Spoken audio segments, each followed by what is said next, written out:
Hallo Reisefreunde und einen wunderschönen guten Morgen aus Litauen. Es war eine wunderbare Nacht, viel besser als die 3 Nächte davor.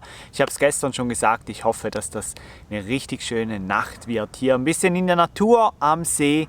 Sie war wirklich ganz ruhig und super angenehm. Wir hatten sogar Nachbarn aus Weißrussland, die haben in einem VW Charan übernachtet. Ja, so waren wir dann schlussendlich auch gar nicht alleine. Ihr seht es, wir haben das Glück gepachtet, es ist wieder herrliches Wetter, wir haben wirklich einfach nur Glück, was das angeht. So können wir auch heute bei wunderbaren Bedingungen Litauen erkunden und die Grenze überqueren. Jetzt könnt ihr schon mal raten, wohin. Es gibt ja verschiedene Möglichkeiten hier in Litauen. Weißrussland, Russland, Polen, alles Mögliche. Schreibt es mal unten hin, ihr könnt jetzt schon mal raten. Erst besuchen wir jetzt noch ein Schloss mit euch zusammen, dann geht es an ein Dreiländereck, kleiner Tipp. Und danach, ja, ihr werdet schon sehen. Schön seid ihr alle mit dabei. Ich hatte gestern wieder mal die Möglichkeit, viele von euren Kommentaren zu beantworten. Ist ja nicht immer möglich, aber gestern habe ich mir ein bisschen Zeit genommen. Und ich möchte an dieser Stelle einfach Danke sagen vom ganzen Herzen, wie viel das da immer reinkommt. Ist einfach super cool. Vielen lieben Dank. Und ja, ich würde sagen, wir starten jetzt zusammen in den Tag. Steffi macht sich gerade bereit. Wir müssen noch das Mess von gestern Abend aufräumen mit diesem Hackbraten. Hat ein bisschen was zum Abwaschen gegeben, aber jetzt sind wir bereit. Los geht's! Gerade mal 10 Minuten weiter gefahren und jetzt sind wir an der ersten Attraktion für heute. Eine Wasserburg hier an diesem See. Ich glaube, Louis hat euch vorhin schon gesagt, wie er heißt. Ich habe sie da vergessen. Du hast sie da vergessen, dann schreiben wir sie jetzt mal unten hin. Karl parken wir hier gerade an der Straße. Das sind öffentliche Parkplätze, die kosten allerdings 2 Euro pro Stunde. Ja, wir sind an einem Touristenziel angekommen, wobei Vilnius wäre ja auch eins und da haben wir 30 Cent pro Stunde bezahlt. Muss ja keiner verstehen. Wir gehen jetzt mal schauen, was hier los ist.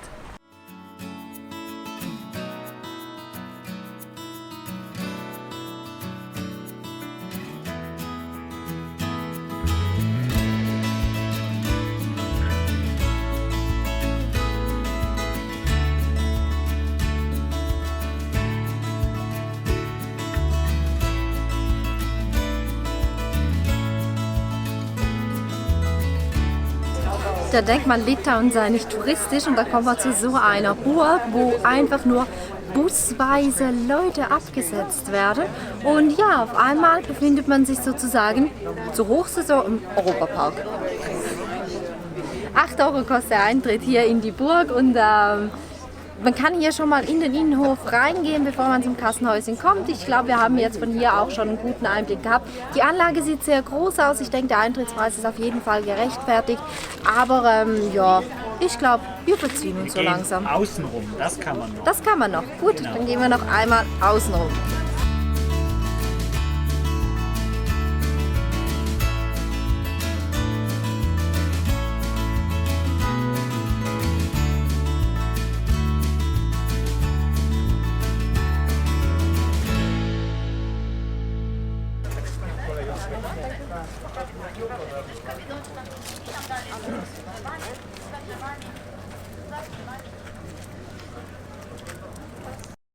Eigentlich wollten wir hier ja nur einen Kurzstopp machen, schnell zur Burg gehen, da ein bisschen rumlaufen. Dann auf dem Rückweg haben wir uns spontan entschlossen, noch einmal ins Dorf zu gehen, ein bisschen rumzulaufen, weil die Häuser hier so hübsch aussehen. Ja, und dann fährt uns ein Camper entgegen. TG-Schilder. Und wer das jetzt weiß, wer uns schon ein bisschen verfolgt, der weiß, dass doch bei uns auch ein TG dran hängt. Andere Thurgauer. Und wer uns wirklich gut verfolgt, der weiß, dass wir von anderen Thurgauern schon einmal eine Visitenkarte am Fenster hatten. Nicht diese Visitenkarte, oder? Nicht diese. Nein, nicht diese. Darauf kommen wir später. Ja, Cash the World. Wir haben sie jetzt tatsächlich getroffen. Das erste Mal haben sie Karl im Nigardsbreen auf dem Parkplatz angetroffen. Da waren wir aber schon unterwegs. Da haben wir uns nicht persönlich getroffen und seit da kreuzen sich unsere Wege immer wieder so ganz knapp aneinander vorbei. Jetzt in Vilnius, schon in Finnland, immer wieder merken wir, wenn wir gegenseitig auf den Social Media Kanälen voneinander unterwegs sind, dass wir uns ganz knapp verpasst haben. Und jetzt sind sie einfach zufälligerweise an uns vorbeigefahren. Wir haben sie erkannt, sie haben uns erkannt und so sind wir noch in einem Restaurant gesessen. Und dazu müssen wir sagen, noch jemand, den Jonas, der ist mit einem Zollfahrzeug unterwegs, den haben wir auch schon mal getroffen. Der fährt jetzt mit mittlerweile bei denen im Konvoi mit und nochmal jemand, also wir waren jetzt zu 6 unterwegs, sind noch was trinken gegangen, was essen gegangen. Ja, entsprechend haben wir die Parkuhr hier deutlich überstrapaziert und haben ein klitzekleines Geschenk bekommen. Ich bin ja der Meinung, so was ist sowas von nicht offiziell, dass ich jetzt hier wirklich 12 € bezahlen muss. Das sehe ich doch nicht ganz ein. Louis ist der anderer Meinung, weil da unten steht auf Englisch halt, ja, wenn man das jetzt nicht innerhalb von 72 Stunden bezahlt, dann geht das zur Polizei. Ich bin so ein kleines bisschen dazu geneigt, das Ganze auszuprobieren.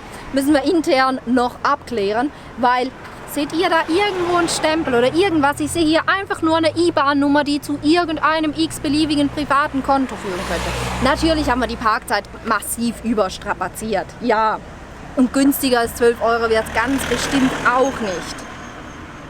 Müssen wir noch ausdiskutieren. Und jetzt müssen wir noch entscheiden, wo wir hinfahren, weil wir haben verschiedene Möglichkeiten, aber das besprechen wir.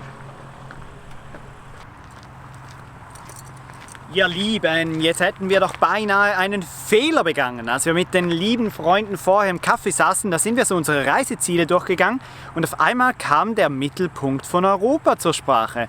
Und uns kam in den Sinn, den haben wir doch eigentlich eingetragen. Wir sind einfach daran vorbeigefahren. Tja, und weil der Diesel so günstig ist hier in Litauen, haben wir uns kurzerhand beschlossen, zurückzufahren. Eine Stunde nochmals an Vilnius vorbei, sind wir jetzt hier am geografischen Zentrum Europas. Steffi wird euch nachher noch so ein bisschen was darüber erzählen, noch einen kleinen Fußmarsch für uns und dann sind wir an einem ganz besonderen Ort. Ich habe nämlich schon einen Blick darauf geworfen und dieses Mal ist es ganz anders in der Slowakei, ein bisschen spektakulärer. Und um euch noch kurz zu zeigen, wo in Litauen dass wir uns gerade befinden. Vilnius, Hauptstadt, und dann fährt man einfach, ich glaube es sind so ungefähr 26 Kilometer nach oben, muss dann mal noch abbiegen hier und dann ist man hier beim europäischen Zentras, schreiben sie da, also beim Mittelpunkt von Europa.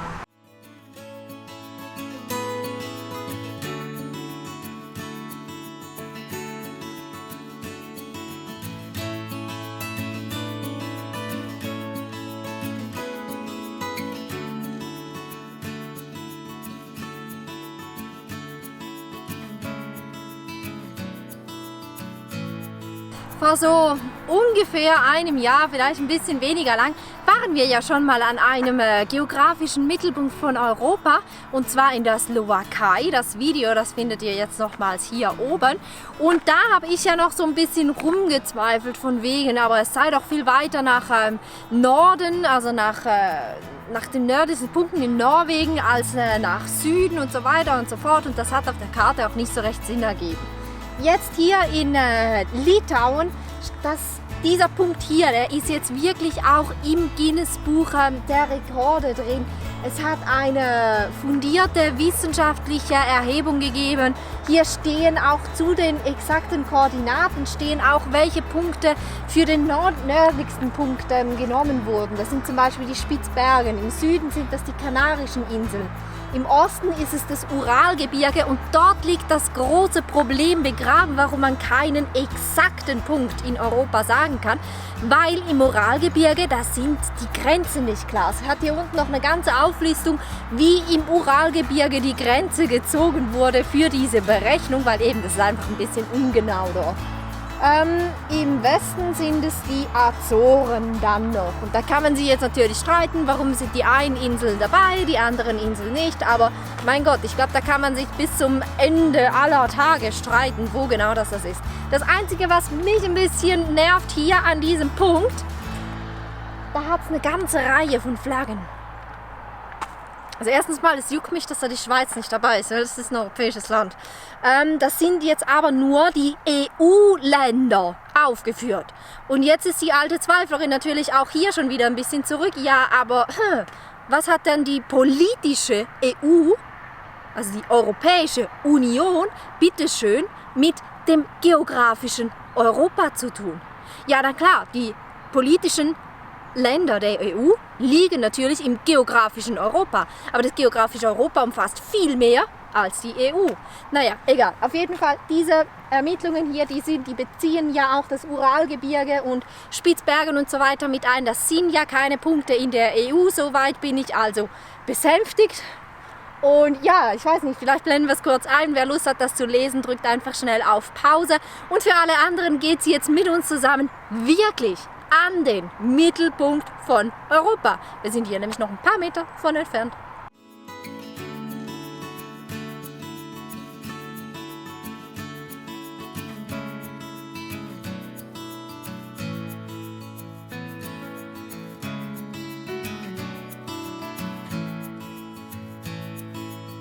Der Ort an sich, der ist wirklich cool und lohnt sich um einiges mehr als der Platz in der Slowakei, obwohl der auch so seine Daseinsberechtigung hat, auf jeden Fall. Der Lack ist ein bisschen ab hier, weil das Ganze wurde eröffnet, als Litauen in die EU eingetreten ist. Ihr seht jetzt unten wann, das wissen wir nicht genau. Trotzdem lohnt sich der Besuch absolut hier. Wir haben unsere Fotos und Bilder im Kasten. Wir hoffen, es hat euch gefallen. Jetzt geht es zurück zu Karl. Es sind gut vielleicht 4-5 Minuten Fußmarsch. Es geht ein bisschen nach oben der Weg hier, aber der lohnt sich. Ja, wir schauen, wo es später für uns noch hingeht. Ich habe keine Ahnung, vielleicht bleiben wir auch noch eine Nacht länger hier in Litauen und fahren noch gar nicht ins nächste Land. Ihr werdet es erfahren.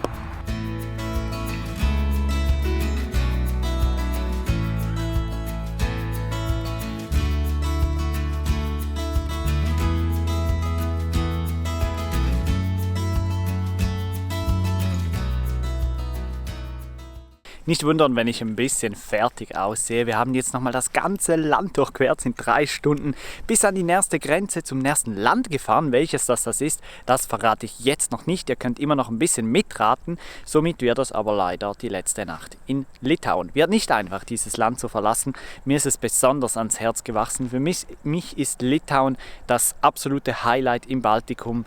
Absolut toll, dieses Land, und somit fällt es wirklich auch nicht einfach, morgen diesem Land dann den Rücken zu kehren. Aber wir müssen langsam vorwärts machen, dass wir es ins Tirol zum CVSM schaffen werden. Da liegt noch eine ganze Strecke vor uns, aber es werden noch 1 und wahrscheinlich 2 ganz coole Länder dazukommen.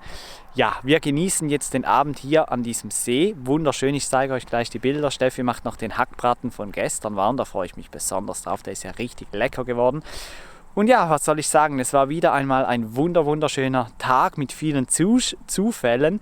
Wir haben ja noch diese anderen Schweizer getroffen, das war einfach super cool. Und ja, auch wenn sich unsere Reise langsam so dem Ende zuneigt, es folgen immer noch weitere Highlights, das ist doch einfach richtig cool. Ihr seht es, da zieht langsam ein bisschen Rauch übers Land, irgendjemand hat da Feuer gemacht, das heißt für uns alle Fenster und Türen schließen. Ja, schön wart ihr auch heute wieder mit dabei. Es gibt noch ein paar Bilder hier vom Ort und ja, dann sagen wir später dann Tschüss zu euch und bald auch Tschüss zu Litauen.